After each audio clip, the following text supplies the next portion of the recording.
Assalamualaikum warahmatullahi wabarakatuh, kaum muslimin wal muslimat di mana saja Anda berada. Ah, Alhamdulillah, salatu wassalamu ala Rasulillah wa ala alihi washabbihi wa ala. Ah, Di awal Ramadan ini ya, ada baiknya kita kembali menyegarkan beberapa pemahaman ya tentang saum Ramadan ini ya, puasa yang sebetulnya kelihatannya rutin tapi sebetulnya kita ada dalam proses pembangunan ya, membangun pribadi supaya la'allakum tattaqun, membangun masyarakat, membangun negara dan seterusnya. Ibadah saum ini dalam Islam sebetulnya bukan hal yang sederhana yang kelihatannya ya begitu-begitu aja begitu. Jadi umat Islam itu umat yang ukhrijat linnas ta'muruna bil ma'ruf wa tanhauna 'anil munkar. Umat yang punya posisi reformis bagi segenap umat yang lainnya. Mengarahkan umat-umat yang lain agar mereka melakukan kebaikan dan menjauhi kemungkaran. Gitu dia. Umat ini punya posisi besar. Sehingga masalahnya adalah bukan sekedar umat ini diperintahkan untuk berlapar-lapar gitu, untuk ditambah dengan ibadah ritual ya, sholat, zakat dan seterusnya. Tapi ada bentuk kualitas yang diinginkan dari umat ini. La'allakum tattaqun, bahasa Qurannya la'allakum tattaqun, tapi terjemahannya, breakdownnya, detail-detailnya ini luar biasa. Umat Islam itu ketika berpuasa, orang beriman ketika berpuasa yang diinginkan bukan sekadar dia lapar, tapi Rasulullah mengatakan ruba shaimin laisa lahu min siyamihi ilal ju' wal atash. Kalau sekedar lapar dan itu tidak ada gunanya. Yang diinginkan adalah lebih dari itu. Ya. Man lam ya'da qaula zur wal amal bihi fa laisa lillahi hajatun fi an yada'a ta'amahu wa syarabah. Kalau cuma sekedar lapar dan minum Allah nggak perlu. Tapi yang diperlukan adalah ketika umat Islam ini disiplin ya, melaksanakan perintah Allah, dia menjadi kualitas yang lebih begitu. Seperti kalau kita punya bahan baku yang masih mentah ya, itu kalau kita ingin jadi bahan jadi itu harus dibakar, dipanaskan sehingga terbentuk gitu. Seperti besi ya, biji besi, kalau cuma biji besi nggak bisa dipakai apa-apa, tapi agar dia bisa jadi barang jadi, bisa jadi kalau di dapur jadi penggorengan, kalau di pabrik bisa jadi mobil, bisa jadi senjata siapa gitu. Itu dipanaskan sehingga terbentuk begitu. Begitu juga manusia harus dipanaskan, panasnya ya dengan kesulitan-kesulitan di antaranya saum gitu. Makanya ketika Rasulullah SAW diceritakan ada seorang wanita, dia rajin puasa, rajin qiyamul lail, walakin hatu di jaroha, tapi perempuan itu menyakiti tetangganya. Rasulullah katakan hiya finnar, masuk neraka itu. Bukan begitu. Jadi ada orang yang kalau sekedar ibadah ritualnya tidak membuat pribadi yang lebih baik, nggak ada gunanya. Nah gitu. Jadi ada istilah kesolehan ritual ya, ibadah itu. Kesolehan ritual ini adalah jalan menuju kesolehan berikutnya, kualitas berikutnya. Kualitas kesolehan sosial.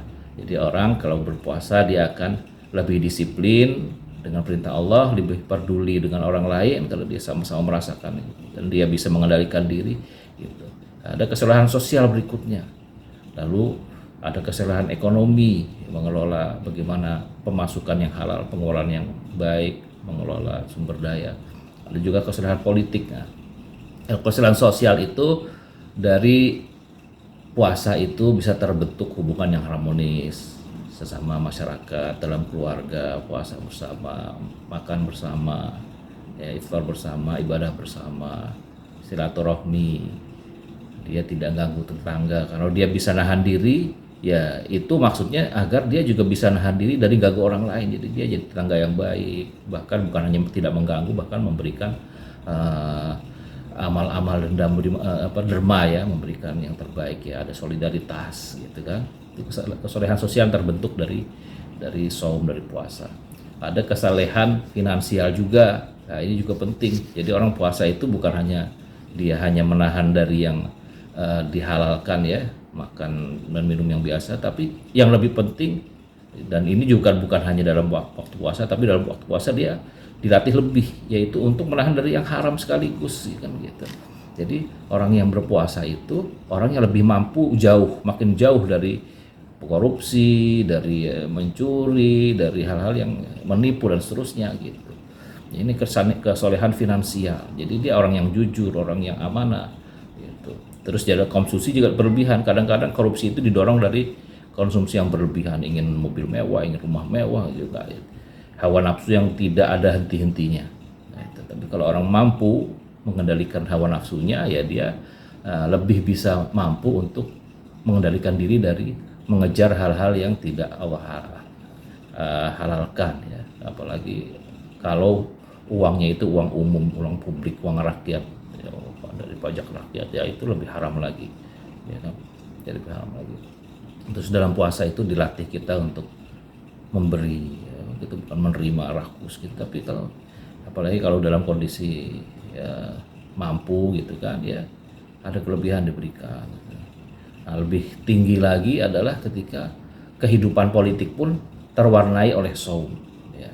Jadi manusia itu amanah, sebagaimana dia amanah terhadap dirinya, disuruh tidak makan dia tidak makan, walaupun nggak ada yang tahu dia tetap tidak makan gitu. Walaupun dia di ruang yang tertutup tetap tidak makan. Begitu juga dengan amanah-amanah yang lain, harta, jabatan gitu. Jadi kesolehan-kesolehan yang didorong dari puasa ini harusnya multidimensi. Awalnya mungkin dia dimensi ritual, tapi maksudnya bukan berhenti di situ, tapi pada dimensi-dimensi lain, ya, dimensi sosial masuk, dimensi ekonomi, dimensi politik dan seterusnya gitu.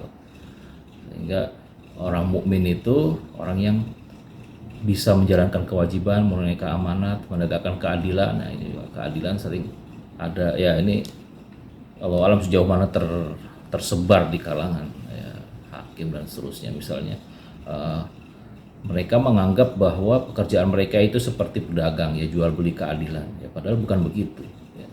Seorang itu dipilih, diangkat jadi hakim itu agar dia menegakkan keadilan, digaji agar orang yang datang ke sana mendapatkan keadilan, bukan dia jual beli, ya kan. Ada yang saya minta keadilan Pak Hakim, dia minta beli, artinya dia harus bayar agar bisa mendapat keputusan yang sesuai dengan keinginan. Nah, itu kezaliman yang luar biasa.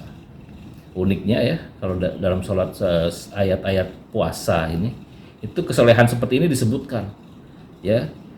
Ayat puasa itu kan ada 4, ya, dari yang ya ayyuhalladzina amanu kutiba alaikumusiyam, terus syahrul ramadan, ayyaman ma'dudah syahrul ramadan, terus yang terakhir yang setelah selesai uhillakum lailatas siyamir rafatu ila nisaikum, itu ada hadis wala ta'kulu amwalakum bainakum bil batili wa tudlu biha ilal hukami li ta'kulu fariqam min amwalin nasi, ya gitu.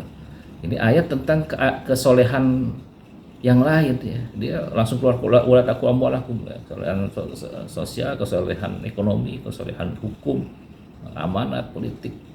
Jangan memakan harta yang diharamkan. Taqulu alaikum bainakum bil batil gitu. Bahkan sampai waktu dulu biha ilal hukam, bahkan untuk memakan harta yang haram itu sampai diangkat ke hakim, dia membayar hakim dan seterusnya, atau memanipulasi bukti dan seterusnya. Itu naudzubillah. Itu bentuk bahwa puasa itu bisa gagal kalau masih seperti itu gitu. Itu jangan sampai seperti itu gitu. Jadi dilatih umat Islam, orang beriman, untuk bisa mengendalikan keinginannya, bisa sedikit berlapar-lapar, ya insya Allah tidak akan mati. Orang puasa itu ada batasnya, ya, Allah sudah mengukur kemampuan manusia. Kalau sakit, ya memang harus sakit gitu. Begitu juga dalam masalah keuangan, tidak perlu sampai orang makan yang haram, makan yang batil gitu. Insya Allah rezeki ada gitu kan, jangan khawatir. Itu wa may yattaqillaha yaj'al lahu makhrajan wa yarzuqhu min haitsu la yahtasib, ya. Kalau orang yang bertakwa, insya Allah ada jalan keluarnya dan dapat rezeki yang haitsu yahtasib, jangan khawatir begitu. Ya, hadanallahu wa iyyakum ajmain, wafaqanallahu li husnis siyam wal qiyam wa husnil ibadat. Assalamualaikum warahmatullahi wabarakatuh.